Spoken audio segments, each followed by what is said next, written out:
नमस्कार मित्रांनो, गोठ्यामधला सगळ्यात मोठा प्रॉब्लेम काय आहे माहिती आहे का आता, की एखाद्या गोठ्यामध्ये एखाद्या शेतकऱ्याकडे 5 ते 6 गायी येत्या. तर त्या 5 ते 6 गायीसुद्धा खाली राहिलेल्या असतात किंवा हिटवर येत नाही त्या. मग अशा टायमिंगला काय होतं, की शेतकरी आपला व्हिडिओ बघतात किंवा इतर माहिती घेतात, कोणाकडून तर माहिती घेतात आणि ज्या टायमिंगला खर्च करायची वेळ येते ना मित्रांनो, त्या टायमिंगला समजतं, की आता खूप मोठा खर्च शेतकऱ्याला करावा लागणार आहे. मग अशा टायमिंगला काय होतं, की शेतकरी थोडासा हात आकडता घेतो किंवा खर्च करायला कानकून करतो. मित्रांनो, अशा टायमिंगला थोडंसं थांबायचंय. कारण मित्रांनो, अशा टायमिंगला थोडंसं डोकं वापरायचं आणि तुम्हाला सांगतो, की काय करायचं, की आपल्याला एकदम 5 ते 6 गायींवरती खर्च करायचा नाही. कारण काय होतं, की अशा टायमिंगला खर्च हा मोठ्या प्रमाणात जातो आणि रिझल्ट नाही ना भेटला मित्रांनो किंवा रिझल्ट उशिरा येतो. आपल्याला माहिती आहे, की अशा टायमिंगला रिझल्ट उशिरा येतो आणि शेतकरी थोडासा डबघाईला येतो पैशाच्या बाबतीत. म्हणून अशा टायमिंगला मी तुम्हाला एक टेक्निक सांगतो, की ती वापरायची, जे की मी माझ्या गोठ्यामध्ये वापरतो. की समजा तुमच्याकडे 5 ते 6 गायी आहेत आणि 5 ते 6 गायीसुद्धा हिटवर आल्या नाहीत त्या. साधारणतः त्यातले कसं असतं मित्रांनो, काय एखादी दुसरी गाय वर्षे हिटवर आलेली नसते. आपण तशीच सांभाळत असतो तिला. मग अशा टायमिंगला आपण फक्त गोठ्यामधल्या 2 गायी निवडायच्या, 2 ते 3, जे की आपण त्यांचा खर्च करू शकतो, त्यांच्यावर खर्च करू शकतो. अशा 2 ते 3 गायी आपल्याला सिलेक्ट करायच्या आहेत. एकदम 5 ते 6 गायींवरती आपल्याला खर्च करायचा नाही. पण कोणत्या निवडायच्या मित्रांनो, सगळ्यात मोठा प्रश्न आहे. ज्या गायी आत्ता येलेल्या आहेत, त्या म्हणजे साधारणतः 2 महिन्यापूर्वी किंवा 3 महिन्यापूर्वी, 4 महिन्यापूर्वी वेलेल्या आहेत, अशा गायी निवडायच्या. तुमच्या गायी निवडताना आहे ना मित्रांनो, की 1 वर्ष किंवा 1.5 वर्ष गाय खाली अशी निवडू नका किंवा 8 महिने, 9 महिने, ज्या की वेलेल्या रिसेंटली लवकर वेलेल्या आहेत आणि साधारणतः 2 महिने, 3 महिने, 4 महिने झाले आहेत, ह्या गायी निवडा तुम्ही. 2 ते 3, जसं की तुम्हाला खर्च झेपेल अशा प्रकारे मित्रांनो.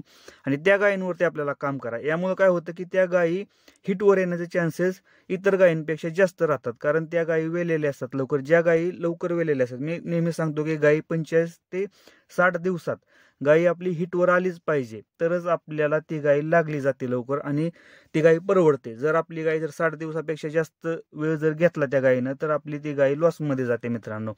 आपल्याला गायी वेल्यानंतर लगेच त्यावरती काम करायचं असतं, की गाय हिटवर कशी येईल.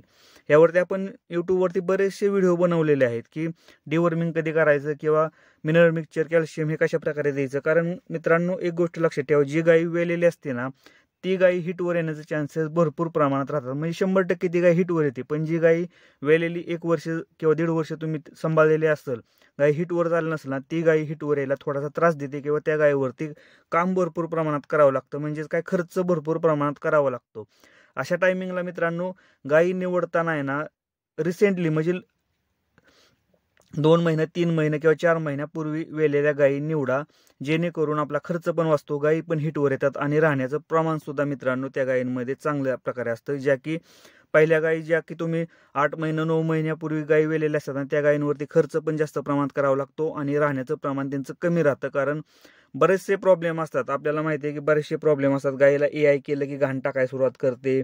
चांगला सूट जरी असला तर रिपीट होते. असे बरेचसे प्रॉब्लेम त्या गायींमध्ये असतात मित्रांनो आणि तो प्रॉब्लेम लवकर सापडत नाही किंवा आपल्याला समजतच नाही नक्की काय करायचं. आणि अशा टायमिंगला आपण काय करतो, की पार्टी गाय म्हणून ते विकून टाकतो. बऱ्याच गोट्यांवरती हा प्रॉब्लेम आता येतो. यासाठी आपल्याला झेपेल तो खर्च करा.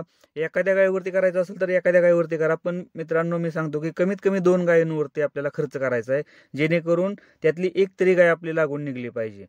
मित्रांनो, अशा टायमिंगला काय होतं, की एक जरी गाय आपली लागून निघली ना, तर आपल्याला थोडंसं समाधान वाटतं किंवा आपल्याला भारी वाटतं, की आपण जी प्रोसेस केली त्यात आपण सक्सेसफुल झालोय, की आपण जे पैसा जो खर्च केलाय तो आपला वाया गेला नाही.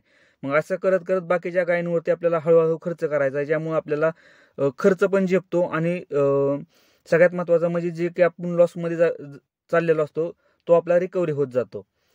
एकाच टायमिंगला सगळ्या गायींवरती खर्च करायचा नाही. कारण एकाच टायमिंगला जर सगळ्या गायींवरती खर्च करायला गेलो मित्रांनो, खूप जास्त खर्च होतो आणि खर्च वाढत चालला की आपण काय करतो, की ट्रीटमेंटमध्येच बंद करतो. म्हणजे गायी हिटवर यायला आणि आपण ट्रीटमेंट बंद करायला गाठ पडते आणि यामुळे काय होतं, की गायी परत हिटवर येत नाही त्या. त्यासाठी 1 ते 2 गायी निवडा. कमीत कमी 2 गायी निवडा आणि त्यांच्यावरती ट्रीटमेंट चालू ठेवा मित्रांनो. आणि त्या गायी गाभण करण्याच्या तयारीत राहा मित्रांनो. कारण आपल्याला दूध व्यवसाय जर टिकवायचा असेल तर सगळ्यात महत्त्वाचं आहे, की गायी हिटवर येणं, गायी गाभण राहणं सगळ्यात महत्त्वाचं आहे मित्रांनो. व्हिडिओ जर आवडला तर लाईक करा. चॅनलवरती नवीन असेल तर चॅनलला सबस्क्राईब करायला विसरू नका. धन्यवाद.